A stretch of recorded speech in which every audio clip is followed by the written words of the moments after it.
In this video, I'm going to show you how to connect Turtle Beach Stealth 600 to an Xbox Series X. So keep in mind that the exact setup will depend on your Stealth 600 model. So there is the Gen 3 and Gen 2. Gen 3 basically, which is an Xbox version, uses the included USB wireless transmitter. For the Gen 2, the Xbox of course option pairs directly with the Xbox using Xbox wireless, so there is no USB transmitter required. So first of all, you'll have to go and charge the headset if needed, then press and hold the power button until the LED turns on.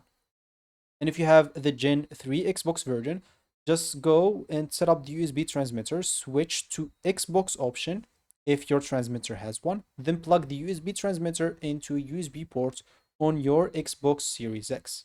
Then turn on the headset, and the headset should pair automatically within few minutes or few seconds. Of course, if you have a Gen 2 Xbox version, you will have to go and turn on the headsets, press the pair button, and on your Xbox Series X until the console lights starts flashing.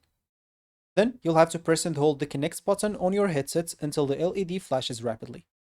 You'll have to do it on both, on the Xbox and the headsets. You'll have then to wait for both devices to finish pairing, and the LEDs will become solid when connected on your headsets. For the best experience, you can go and open the settings in general, then volume and audio outputs. And from there, under headsets audio, choose your preferred format such as Windows, Sonics for headphones if available, or any other thing that you want. So if the headset won't connect for you, just make sure the headset is charged. And for Gen 3, verify the USB transmitter is plugged in and set up on Xbox mode. And for Gen 2, just repeat the pairing process once or twice, and it should fix your problem. So that's how you connect the Turtle Beach Stealth 600 to an Xbox Series X. I hope you found this video helpful. Thank you for watching and goodbye.